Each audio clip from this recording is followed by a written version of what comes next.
Dessa nossa querida casa aqui de Piragi, um centenário de trabalho. E a gente que tem um olhar da doutrina espírita, a gente compreende que essa casa espírita, ela nasceu um pouco mais de 100 anos atrás, porque primeiro ela foi idealizada no plano espiritual e inspirada pelos trabalhadores que fizeram aqui, instalaram as primeiras pedras, os primeiros tijolos, os primeiros grupos de estudo, E uma casa espírita, a dimensão do alcance do trabalho dela é imensurável.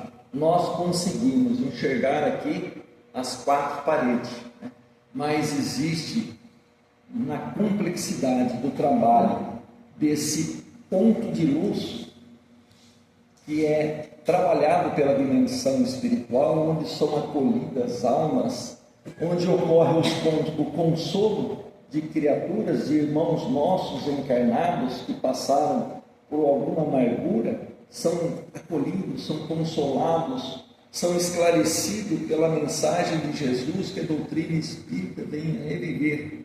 Então, uma casa que conta com um século, com 100 anos de trabalho, realmente a gente tem que lembrar dos seus idealizadores, os diretores espirituais e os diretores e participantes na seara material, que aqui estiveram trabalhando.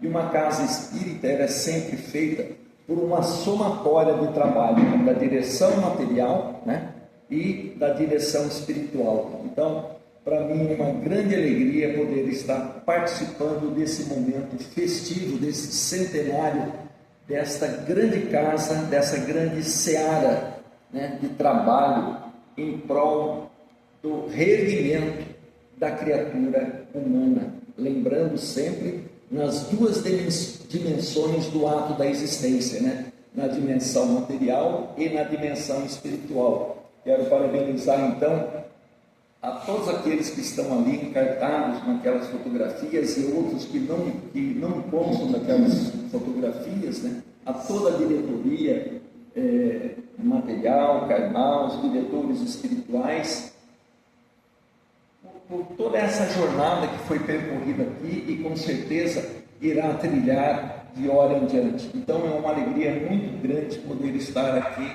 participando deste ano festivo, desse centenário. A minha irmã falou, não vai esquecer de falar do aniversário do centenário.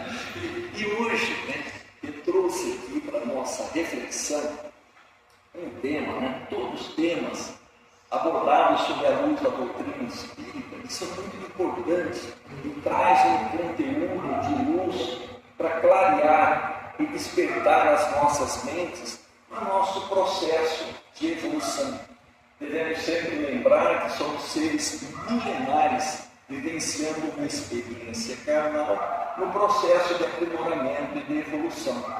E o tema de hoje que nós estamos trazendo chama Caminhos Retos, que eu fui buscar no livro Caminho, Verdade e Vida, pelo Espírito de Emmanuel, na psicografia do apóstolo da mediunidade Francisco Cândido Xavier.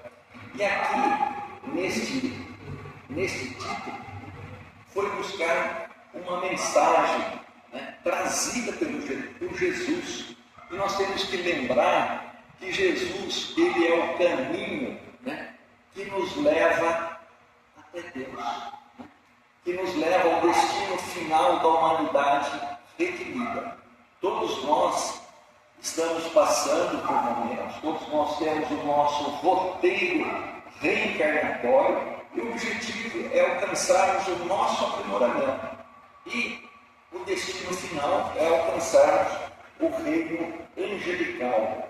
E Jesus, ele disse que eu sou o caminho porque já fiz um percurso que nós ainda não fizemos. Tanto que nós vamos encontrar no Livro dos Espíritos, na questão 625, que foi indagado qual foi o maior modelo que Deus ofertou ao homem. Está lá na pergunta 625.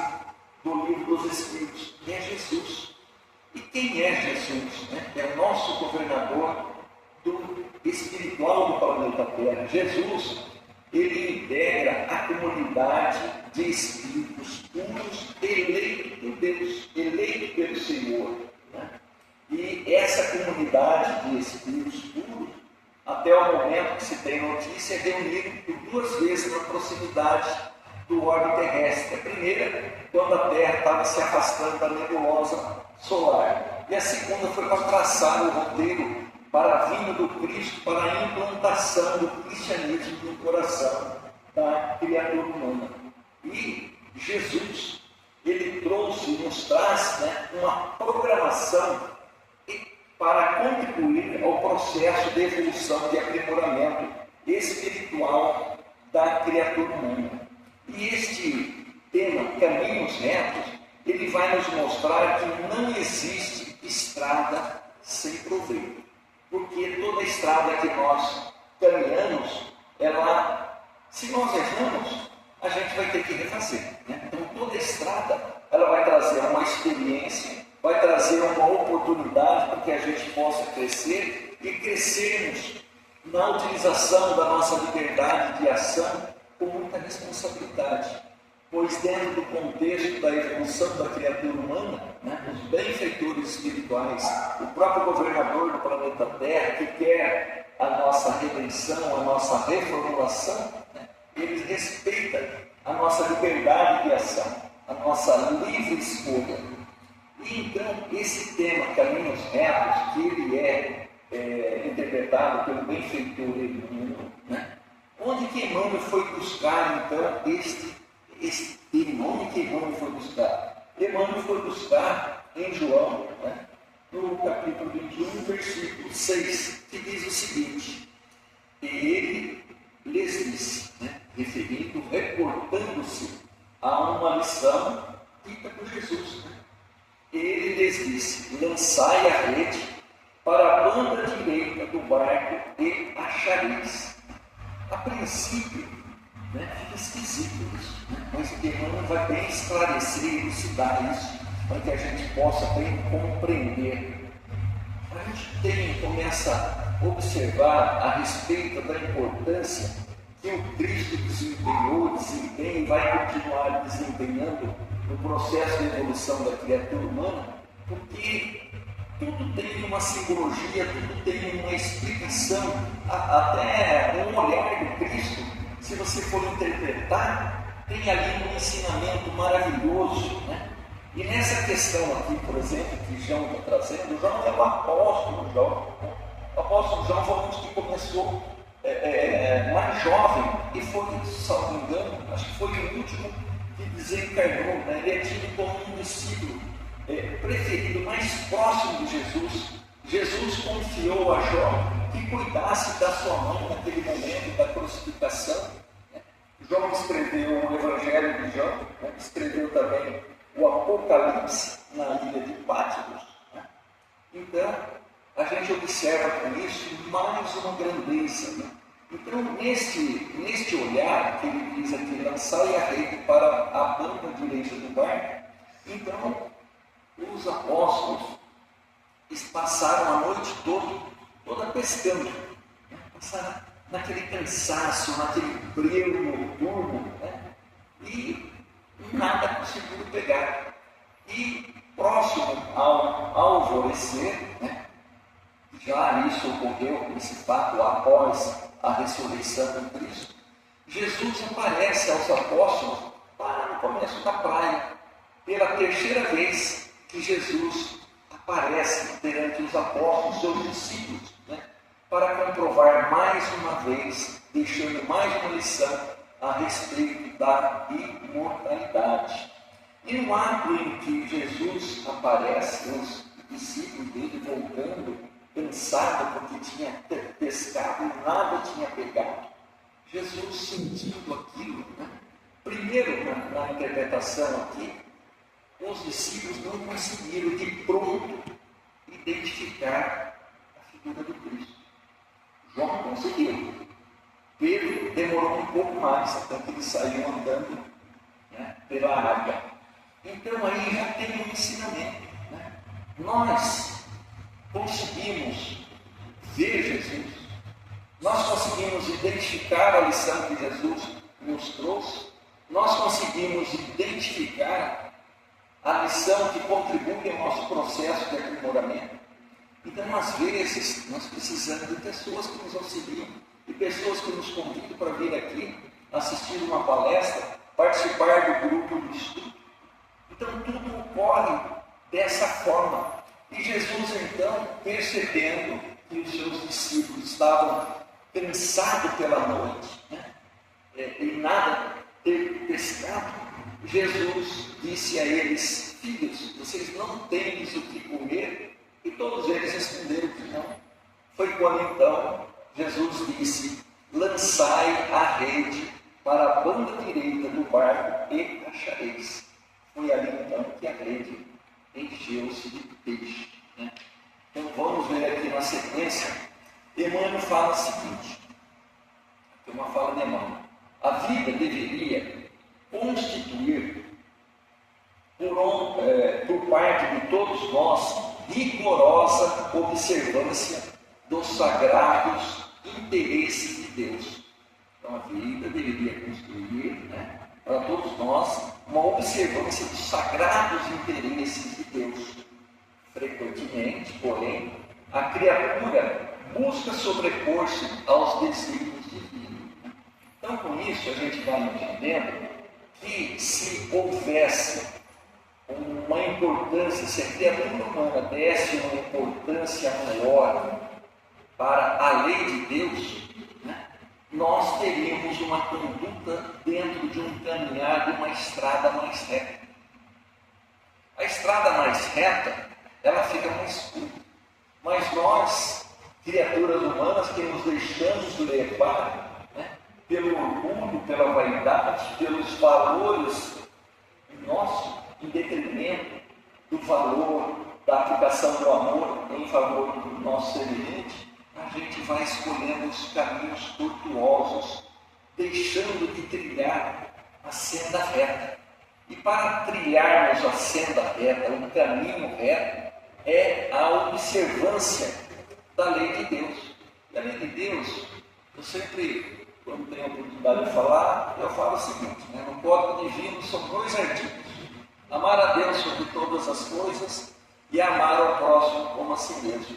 Então, todas as nossas atitudes, os nossos comportamentos, se fossem norteados ou refletidos sob a égide desses 2 dispositivos do Código Divino, com certeza nós trilharíamos um caminho mais reto e coerente, sem causar danos ao nosso semelhante, sem causar danos a nós mesmos. Né? Então, a lei de Deus, ela foi revelada por Jesus Cristo, o governador espiritual, né? E todos nós podemos identificar a lei de Jesus, refletindo na sua mensagem, né? A lei de Deus é a lei do bem, a lei do amor, né? Mas nós devemos fazer aquele trabalho interior para expurgar o que? As nossas deficiências, as nossas imperfeições, que encontra ainda sedimentada no egoísmo, no orgulho, nas nossas paixões. Nós queremos ainda termos condutas na busca da vantagem. Né? A gente observa muitas pessoas, nós mesmos ainda fazemos isso ou fizemos. Nossa, né? Eu sou mais esperto que o outro. Né? Eu levei vantagem dele. Nossa Senhora, que tremendo equívoco, que tremendo engano. A nossa conduta tem que ser dentro da aplicação da lei do amor, da fraternidade. Né? Aliás, né, nós devemos, o próprio Cristo fez uma definição que nós devemos praticar a caridade. Está lá no livro dos Espíritos também. O que é a caridade? Né? A princípio a gente pensa em dar esmola, que é a primeira coisa que vem. Mas, na definição, na mensagem que o Cristo trouxe para nós, explicando a caridade é o ato de sermos bons em todas as nossas ações, em qualquer situação, independente dessa ou daquela situação. Devemos ser bons em todas as nossas condutas. Caridade é sermos indulgentes para com as falhas, para com as deficiências, para com os vícios, as imperfeições do meu próximo, do meu semelhante, para que ele igualmente possa ser indulgente em relação às minhas deficiências. E cereja do bolo é a prática do perdão, porque nós não conseguimos conviver em grupos sociais, no âmbito da família, no âmbito da casa espírita, no âmbito do trabalho, sem a prática do perdão, porque somos todos imperfeitos. Estamos aí marchando, caminhando, tentando aí nos melhorarmos, dentro da reflexão da mensagem de amor e fraternidade que o Cristo nos trouxe. Então, o perdão ele deve conviver conosco.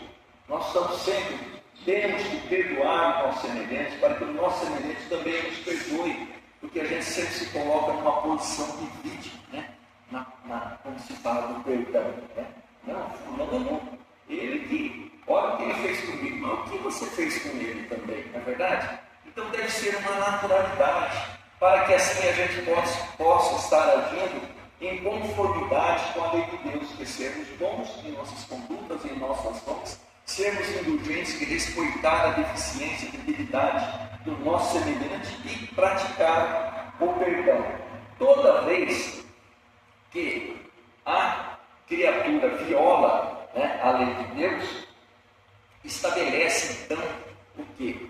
Um desequilíbrio, porque ninguém enganará a lei divina e o homem sofre compulsoriamente na tarefa de reparação, porque toda violação da lei divina ela desdobra numa consequência que é a conhecida lei de causa e efeito. Hoje nós estamos vivendo no efeito do homem, de existências passadas, ou de erros, ou de infrações, violações cometidas nessa mesma existência.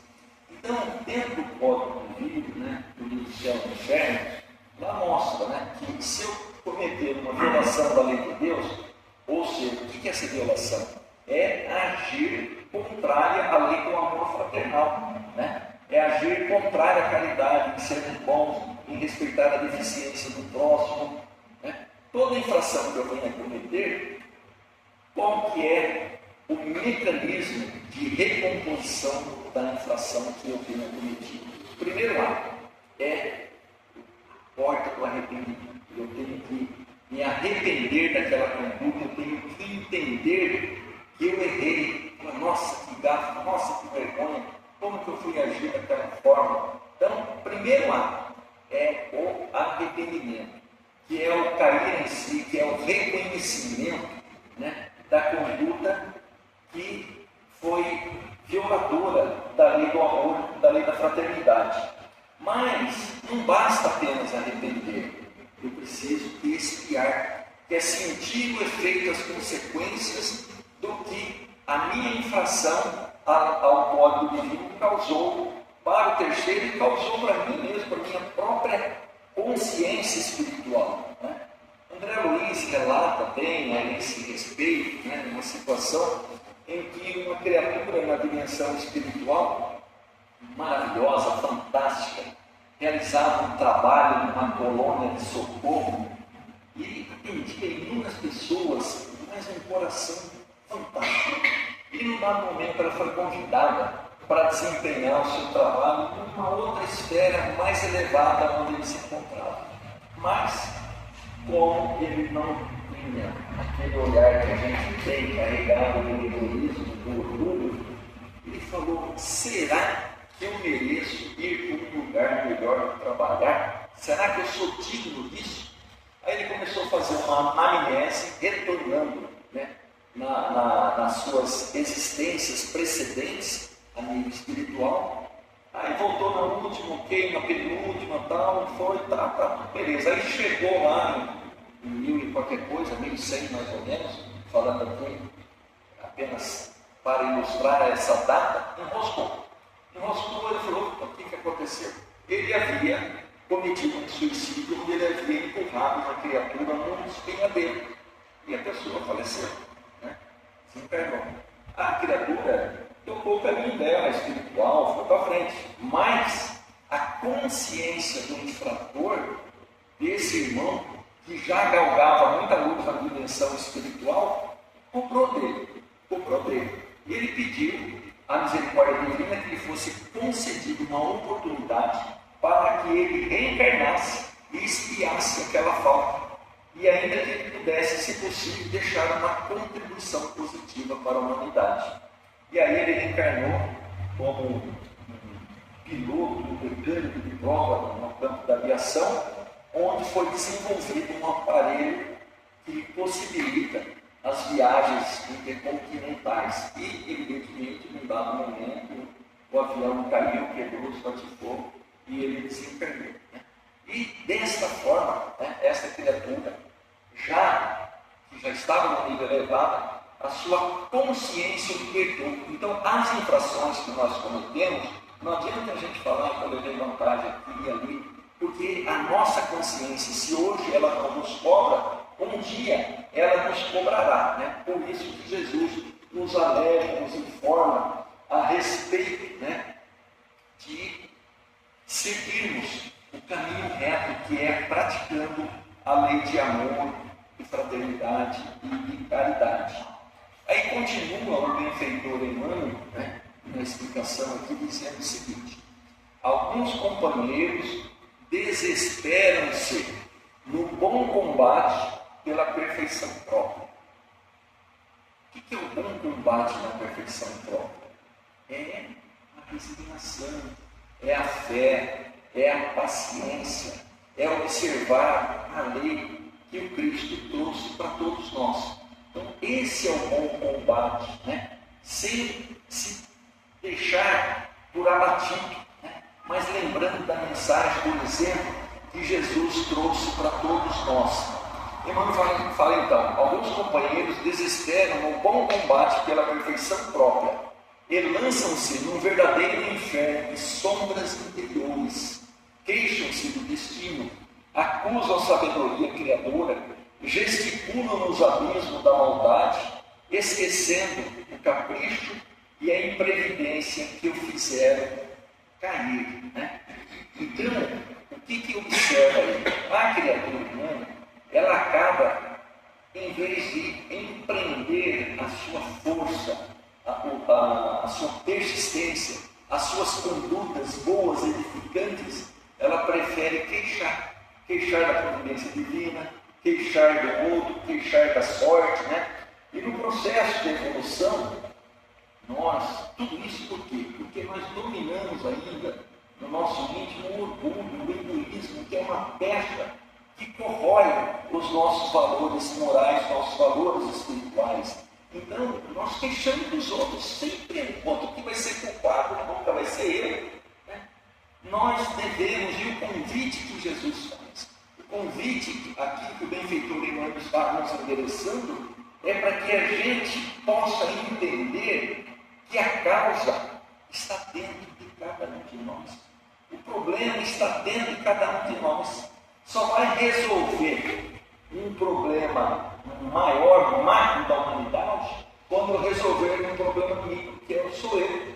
É cada um. O processo de reformulação, de renovação, de transformação, de reerguimento é individual, é de cada um e auxiliando o seu próximo. Então ainda nós somos rebeldes pela ignorância das leis divinas. No início aqui a gente falou que o João falou: lançai, reportando-se a uma fala de Jesus, lançai a rede à direita. E lá eles pegaram muito peixe. Então a pesca era um meio de vida da época. E por isso que o Cristo está utilizando aqui esse fato cotidiano, corriqueiro daquela ocasião, para trazer um ensinamento espiritual para nós. Então a pesca é um meio de vida. Então Jesus, no entanto, há quase 20 séculos, mais de 20 séculos, quando foi escrito o livro de tudo, exclamou: lançai a rede para a banda direita do barco. Então, com isso, nós vamos ver agora o sentido espiritual do que Jesus quis dizer: lançai a rede para a banda direita do barco e achareis o que comer. Então, o sentido espiritual, que é a luz para a nossa compreensão, que é a luz para dirigir também, contribuir na direção do caminho reto de nossas condutas, está aqui no lado espiritual, né, que Emmanuel nos traz. Né? Primeiro aqui lembrando, né, que na vida aqui material, na escola da vida no planeta Terra, todos nós, dentro do nosso roteiro reencarnatório, acontece, né, a providência divina se encarrega de providenciar infinitas oportunidades para contribuir ao nosso processo de despertar de consciência, despertar de valores morais no nosso processo de evolução espiritual, desenvolvendo, né, o nosso intelecto, desenvolvendo os nossos melhores sentimentos. Né? Então, Emmanuel, dando uma interpretação espiritual do que significa lançar a rede para o lado direito, que o Cristo disse, ele fala o seguinte: figuradamente, o espírito humano é um pescador, todos nós, pescador, mas dos valores evolutivos. Nós somos pescadores dos valores evolutivos? Ou a nossa rede ainda está enroscando no peso do orgulho, da vaidade, que impede a conquista desses valores evolutivos? Né? Mas vamos à fala dele, isso é só para a gente fazer uma análise na nossa intimidade.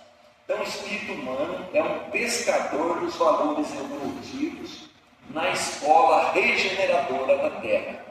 A posição de cada qual é o barco. Então, nós somos o barco. Tá? E em cada novo dia, o homem se levanta com a sua rede de interesses. Então, essa rede de interesses para lançar, né? Porque depende de quê? Depende do esforço nosso. Depende de uma conduta nossa.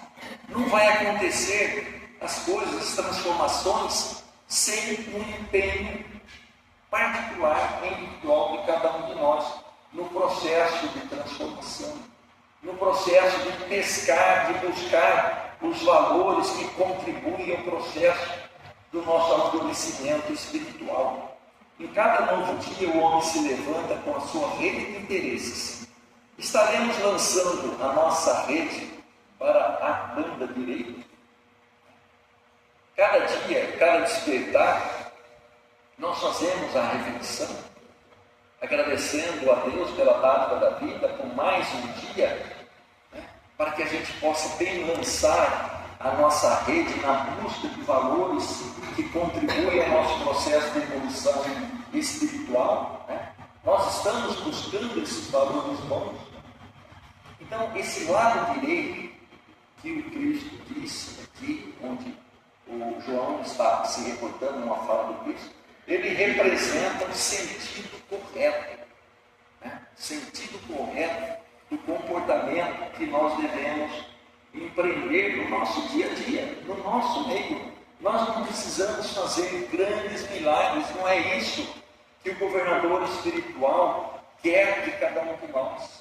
Não é isso que os nossos respectivos anjos de guarda querem de cada um de nós. Que a gente faça o simples, o necessário, que está ao nosso entorno, né? O alcance dos nossos braços.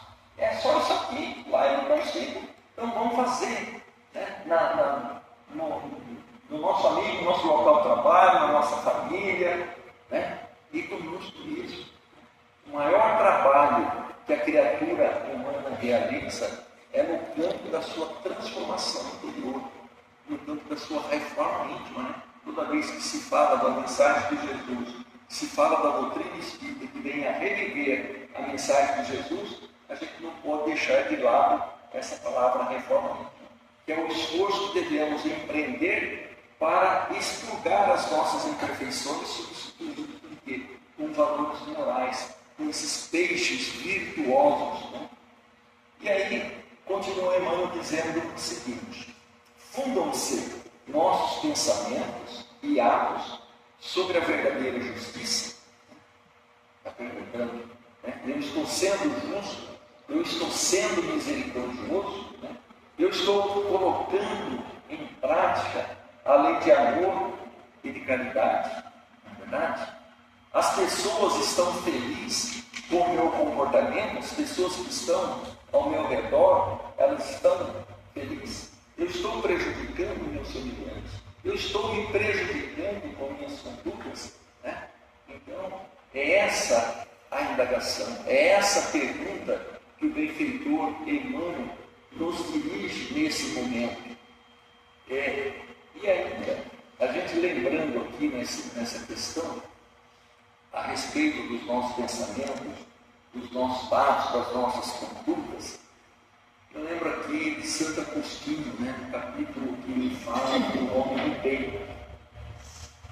Santo Agostinho, ao término de cada dia, ao término de cada dia, ele fazia uma introspecção, ele fazia uma análise interior de tudo aquilo que aconteceu desde o momento em que ele despertou até o momento depois que ele saiu de casa para trabalhar, foi desempenhar suas funções, suas tarefas e depois ele retornou.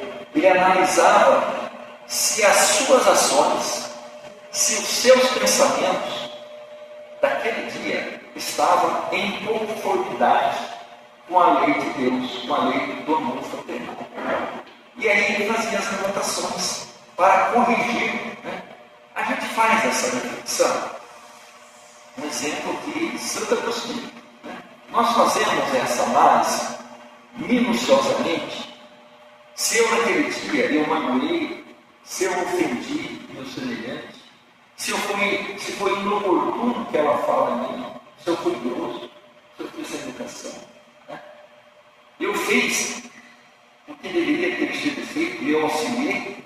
Então é uma análise que Santo Agostinho fez, e é um exemplo importante.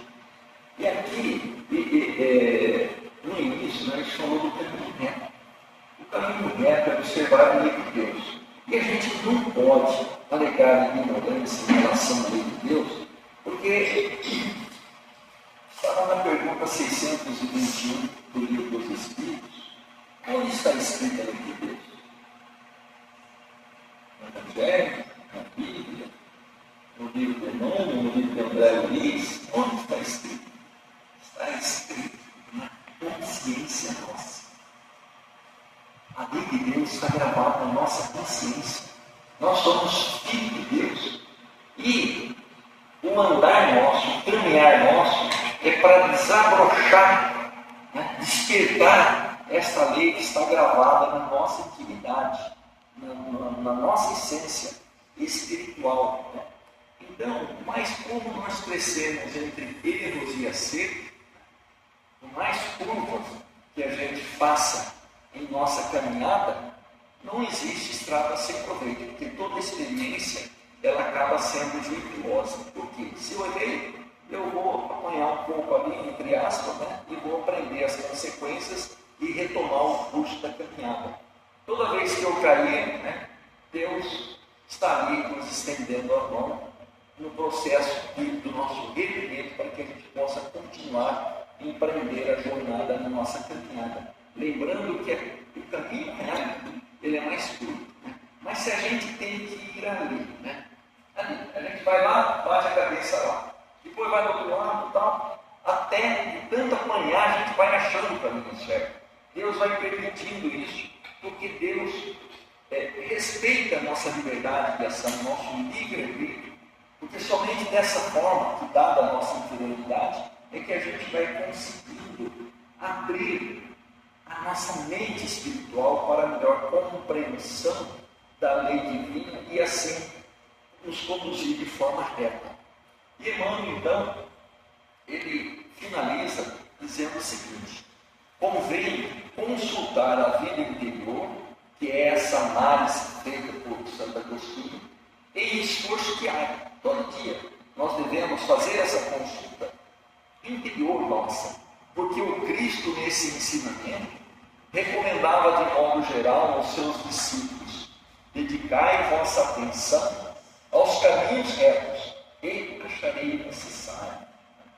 Então, A lei natural, está lá no livro dos Espíritos, que nos leva à felicidade, na questão 614. Se eu observar a lei natural, a lei de Deus, que está gravado na consciência, mas eu não consegui aflorar ainda da minha consciência, mas se eu conseguir praticar essa lei do amor fraternal, do respeito em relação ao próximo, o caminho nosso será mais reto. E com toda a mensagem que o Cristo trouxe à humanidade, e todas as oportunidades que a gente tem aqui nessa casa, de refletir sobre a mensagem do Cristo, no Evangelho, sobre a luz da doutrina espírita, nós devemos nos transformar em verdadeiras cartas vivas do Mestre. O que é isso? É nortear as nossas condutas dentro dessa regra do respeito, do amor ao próximo, amar a Deus, amar o nosso semelhante, respeitar a imperfeição do nosso próximo, ajudar o nosso próximo, que nós, Deus, Ele quer que a gente conheça essa lei de amor, mas Ele quer também que a gente seja um partícipe do seu trabalho, ajudando a reerguer o nosso próximo, ajudando a esclarecer, a dar a nossa cota em favor do nosso semelhante, porque isso nos trará muito bem um equilíbrio interior, e o nosso irmão, com o nosso auxílio, poderá reerguer e também empreender uma jornada dentro desse contexto. E só para finalizar, então, uma pergunta: nós estamos seguindo o melhor caminho, que é o caminho reto? Nós estamos pescando, buscando o peixe dos valores virtuosos que contribuem ao nosso processo de aprimoramento espiritual? Então fica aqui, a gente encerra com essa indagação, e eu agradeço mais uma vez o convite feito para que eu pudesse ter a honra e a satisfação de participar dessa comemoração de centenário.